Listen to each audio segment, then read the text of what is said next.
Here we are in the early music studio workshop today, and I'm going to be demonstrating how pegs are made for the lute. What I have here is a peg box for an archlute that I'm making, and you can see I got it all carved out. And here's the head. Some of the pegs are made already. The head fits on there like that, and here are the pegs I already have made. And then we can go over here to the lathe and see here are the turning tools. We have various gouges, parting tool, the special shaping tools for making the little ball in the end, the little rings. I have specially shaped chisels that are intended for being able to shape the peg reliably so that each one is exactly more or less the same. And some special mini lathe tools. One of my favorite little tools here is a parting tool and tiny little chisel scraper. And the lathe is actually not a wood lathe exactly. It's an adapted version of a machine lathe, and I quite like this lathe because it's extremely precise and very reliable and solid, and it enables me using these some special little devices that I've made here, including the fence. I made it out of wood with a brass insert so the tool slides well on there. You can see I have the vacuum all set up here so that the chips disappear, and we're going to demonstrate how to actually turn the peg. So the first tool I'm going to use is this half-inch gouge here, and I'll be taking, this is a blank, it's made from plum wood, and I'm going to be taking off the corners and turning this into a kind of like a dowel shape, and you just do that by going back and forth like this. So here we go. So because of the noise of the lathe, I've decided to record a separate voiceover track for this, and you can also see I've speeded this process up a little bit. I've about doubled the speed, so it goes a little more quickly. At first, you just use the half-inch gouge, and it's kind of a self-limiting tool. Because of the shape, it's kind of got a fingernail shape. You can't really cut very deeply. It just cuts quite efficiently, and there's really no danger of breaking anything or stopping the lathe. You can see the chips are flying off. I try to keep my hand close to the edge of the blade so that the chips go into the vacuum. You can see that is not a very successful thing. You can sort of redirect the chips, but not really. Then I move the fence down to get it so that the whole peg blank is all reduced to approximately the right size. Next I'll be using a parting tool to find out, or to give the blank exactly the correct diameter. And first of all, you're going to do it right around the area of the head. Everything else doesn't matter because it just disappears. So now I produce the calipers, and the calipers tell me whether or not I've got exactly the right diameter. I just test and reduce a little bit more, tests again, and reduce some more until I get just about the right size. This is about 3/4 of an inch, or about 18 millimeters.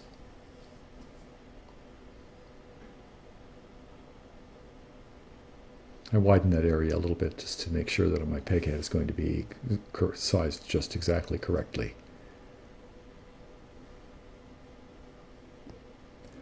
Now I've got a smaller gouge, and as I work my way down to in diameter, you have to use smaller and smaller tools and take off smaller amounts of wood. So now I'm using the same technique of dragging the gouge at a slight angle and reducing the hole size. I've gotten the area around where the peg head will be to be just exactly right, the right size. So now I'm marking out, I'm using a pair of dividers which have been sharpened on the ends. These are mechanical dividers, and you just sharpen them on the end so that it kind of works like a parting tool. Same way, you just make kind of a deep cut. Doesn't work really to use a pencil, as you'll see in a minute. I'm going to use the parting tool and actually cut into that groove that's been made by the dividers. So there's the parting tool, and I press quite deeply in, and it cuts by scraping the end grain. It's a very safe cut, but there's a lot of friction, and sometimes the lathe actually stops. Then I quickly reduce where the ball or the finial will be, and do a bit of cleaning up there on the end so my gouge doesn't catch. And here's the end of the shank of the peg. And once again, you can see the lathe occasionally stops because I'm putting quite a bit of force in there, and there's quite a lot of friction. Now I move the fence down towards the end, make the whole side, length and head of the peg are now completely well defined.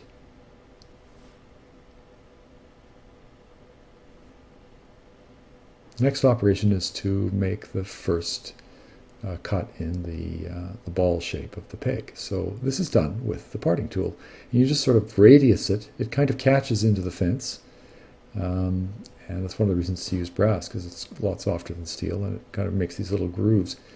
You can see I try to shape the ball into a kind of hemispherical shape.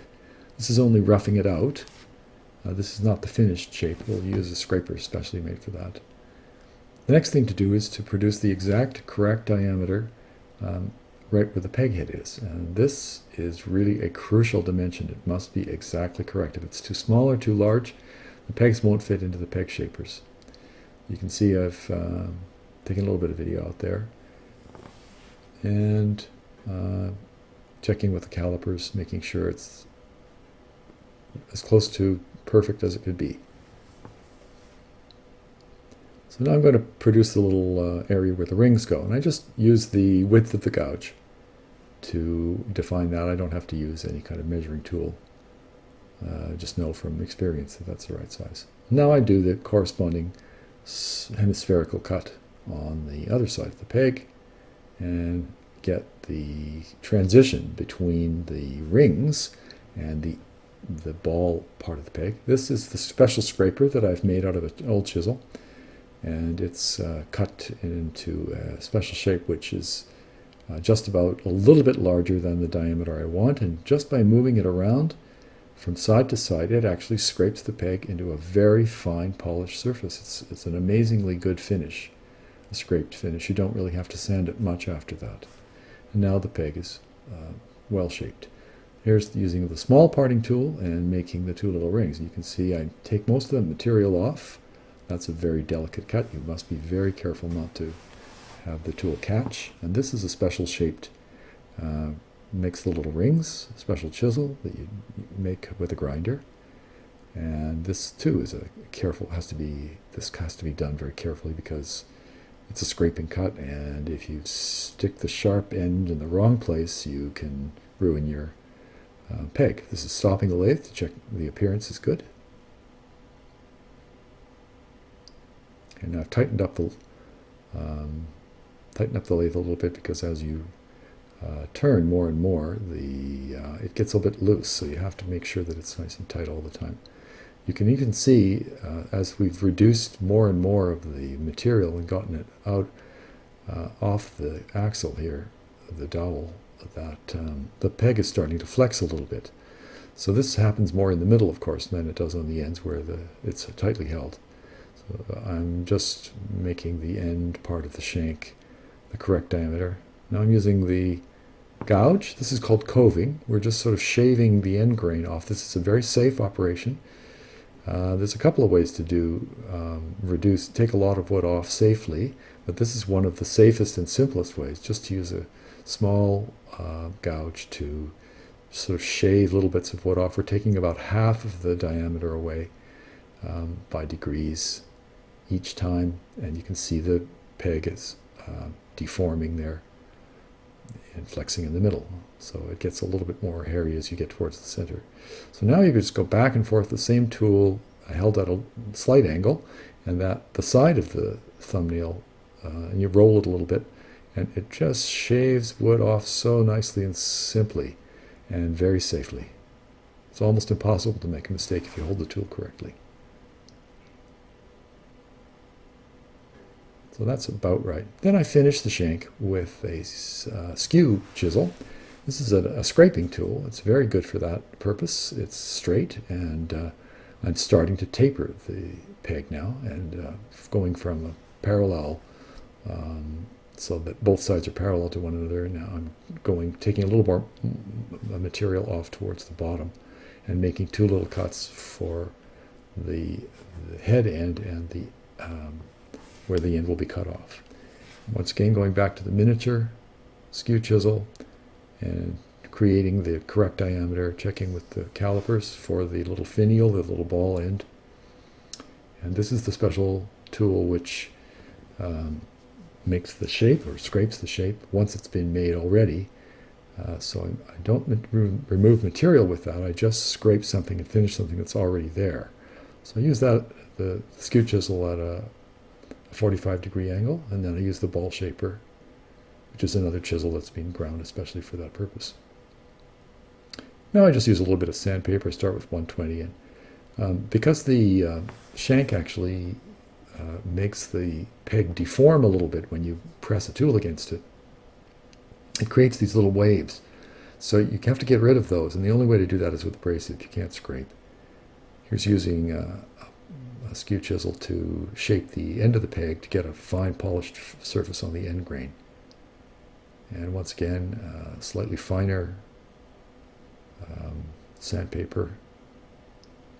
Sanding on a lathe is really easy work. You don't have to push it. Or I fold the paper in half and kind of get into the little grooves if I possibly can. Make sure that I've got everything nicely finished. And finally, 320 sandpaper.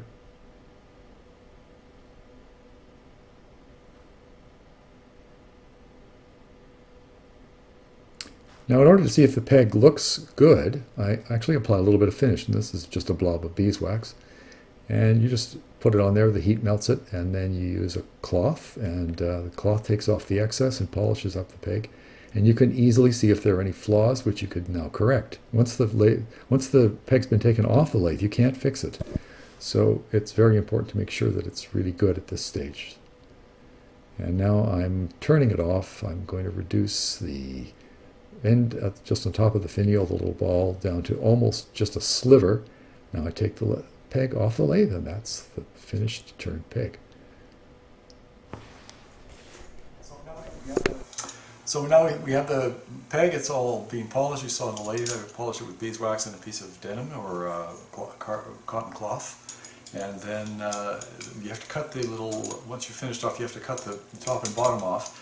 And it's important to do this really right, because otherwise you end up with sort of broken fibers at the top of the peg. There's very little wood left. So I use a utility knife to do this.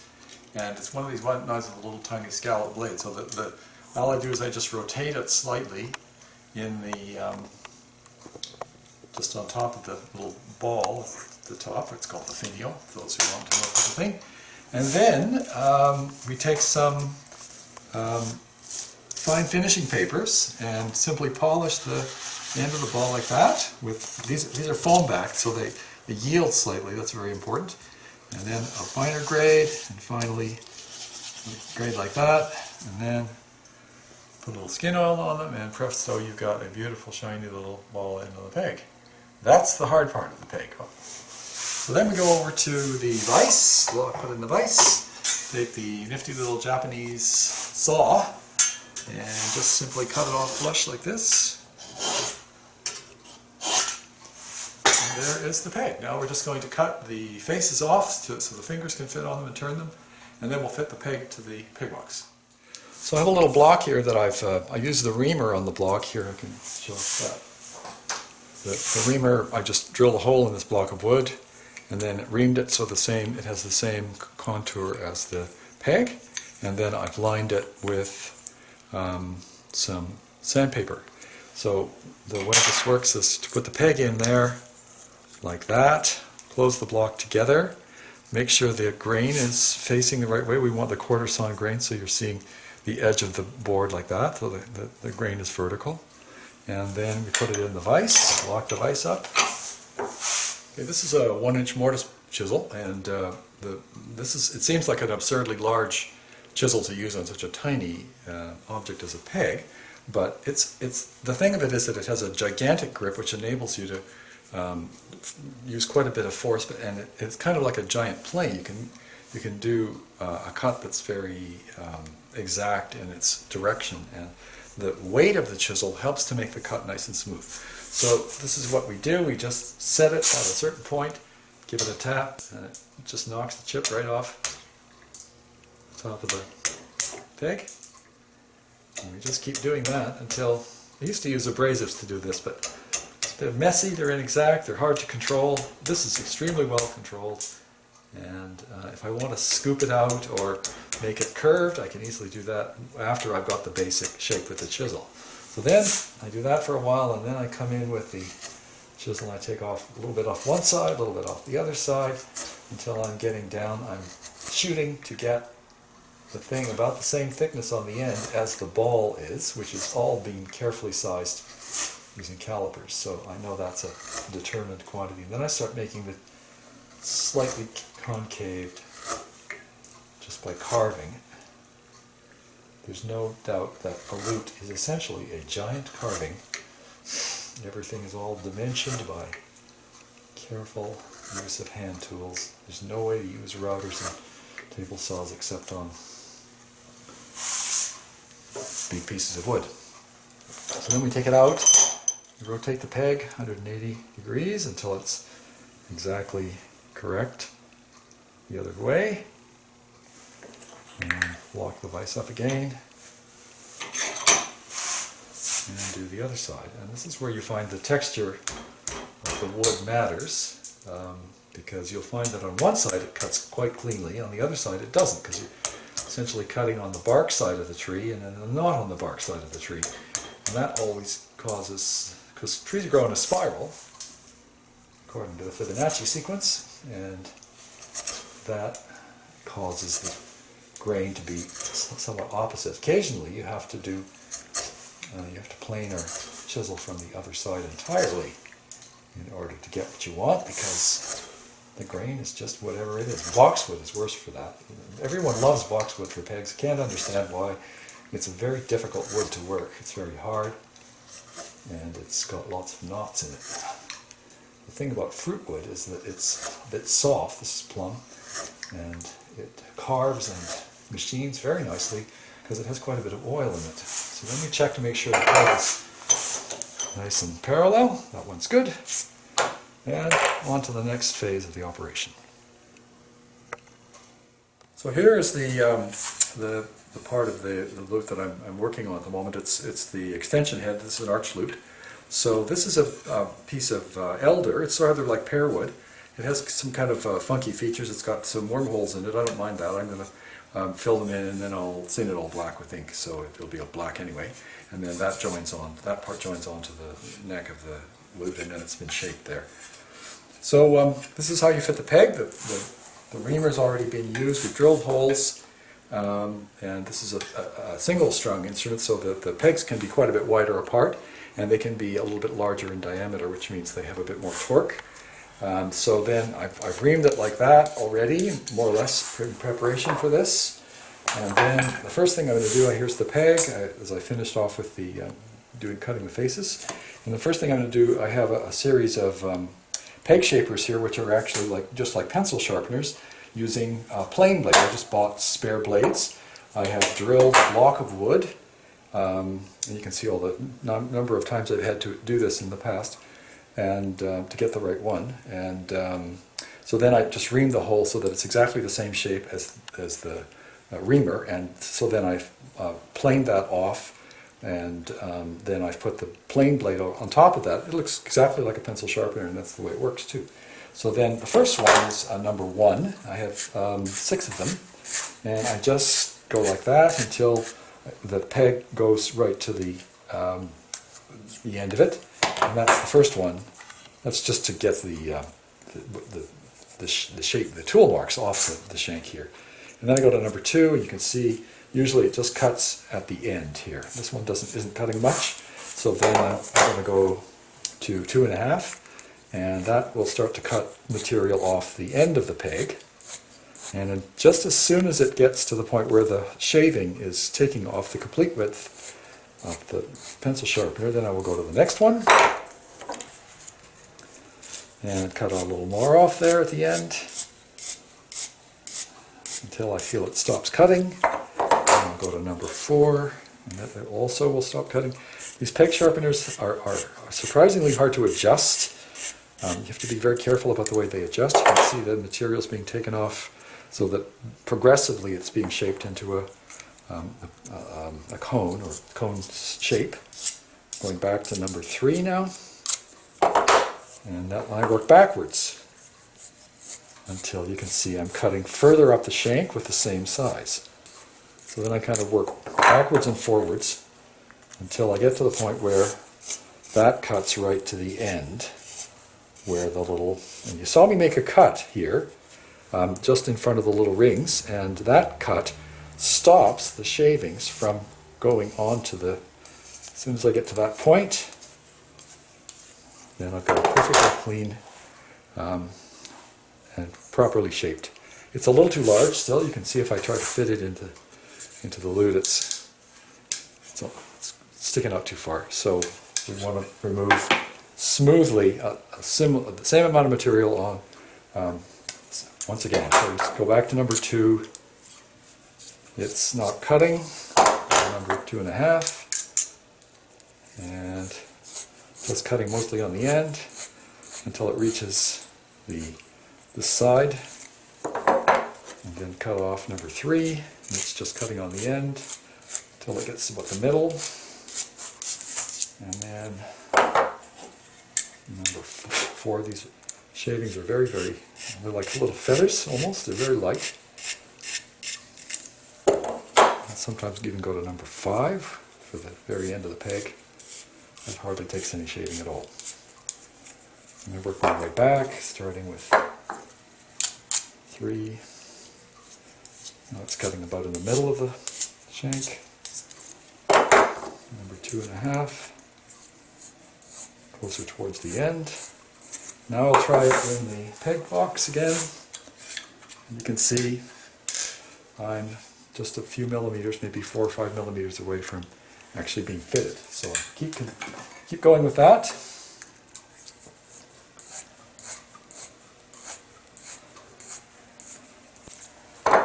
Eventually the thing fits the shaper so well that I have to use, you have a little sort of wrench here. It's actually a guitar string winder, and I can actually wrench them because my fingers get tired from doing this. After 25 pegs, your fingers get pretty sore. So you can actually go like that. You mustn't ever use too much force. I have twisted the heads off the pegs for getting too much friction. And you can see I'm getting towards the top of the peg here. I'm going to try it again. And almost there. So now I have kind of some little feathers up here. You can see there's a little ring where it stopped cutting. That's when I'll go back a size and actually use the oversized one as a kind of scraper to just clean that bit off there at the end. And that gives me a perfectly clean shank. It looks finished and very nicely cut from one end to the other. And I'm getting to the point now where I like the shape of the peg. Fits perfectly. It has come out the other side exactly at the right spot. And now, so here's the peg. It's completely being cleaned off now, and the final stage here is what we want to do is we've got the peg completely fitted, and we want to improve the torque. The torque is the resistance to turning, and yet it must be smooth, because that's the mechanical operation of the lute, one of the most important aspects of the instrument. So here I have some soapstone powder. All I did was take some soapstone, which comes from the Canadian Arctic, and it's often carved by Inuit carvers and indigenous. You put a little bit on there, just take it and grind it down with a file, and then you put a little bit onto the peg, and the peg then becomes the way of transporting it into the hole, and it coats the fibers on the inside, and it just makes it as smooth as anything. It's the greatest stuff. I don't know how I discovered that. It just popped into my head one day. And then eventually I will soak the peg in tung oil overnight, and then I'll polish it on a wheel on a mounted electric motor just to make it shiny and nice. It's quite shiny now, but we like to get it a little bit darker, because plumwood ages to a beautiful dark color, almost like that. And so then it'll be polished, and a hole will be drilled. Some of them are a little bit over length or undersized. There'll be a little bit of subsequent fitting with, but it's really excellent. It's finished.